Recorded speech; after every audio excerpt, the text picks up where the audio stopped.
So brain अपनी self image को protect करने के हिसाब से इंफॉर्मेशन को फिल्टर करता है। जो भी इंफॉर्मेशन हमारे थॉट प्रोसेस को वैलिडेट करती है ना, उसे तो हम रिटेन कर लेते हैं, लेकिन जो भी इंफॉर्मेशन हमारे थॉट प्रोसेस को चैलेंज करती है उसे हम सिस्टमैटिकली पहले रिजेक्ट करते हैं और फिर उसे इंटेंशनली डिलीट मार देते हैं। और धीरे धीरे हमारा थॉट प्रोसेस है ना, ऐसे ही हार्ड लाइन होता चला जाता है।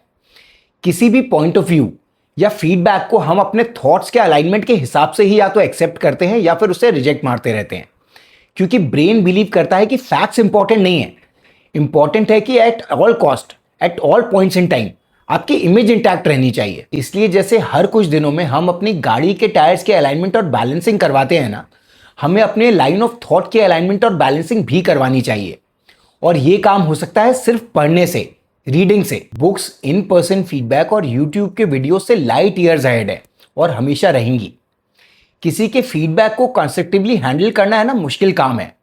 हम लोगों को सिर्फ इसलिए सुनते हैं कि अपनी इमेज को प्रोटेक्ट करने के लिए अपने डिफेंस को पहले ही तैयार कर ले।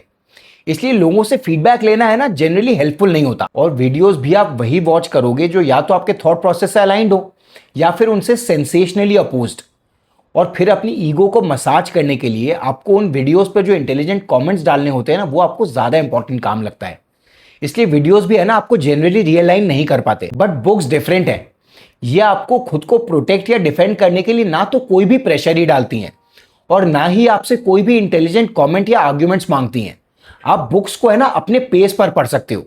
एक लाइन को 5 बार, 10 बार, 15 बार तब तक पढ़ो जब तक कि वो आपको ढंग से समझ में ना आ जाए, बिना इस डर के कि आपको कोई भी जज करेगा। आप जब किसी भी लाइन ऑफ थॉट को कुछ टाइम देते हो ना, तो आपको नए पर्सपेक्टिव्स मिलते हैं, आपको नई पॉसिबिलिटी समझ में आती हैं और आपको ऐसी सारी चीजें दिखनी शुरू हो जाती हैं जिन्हें आप पहले कंफर्टेबली रिजेक्ट या इग्नोर कर दिया करते थे। इसलिए किताबें पढ़ा करो जब भी मौका मिले तब। You will love it.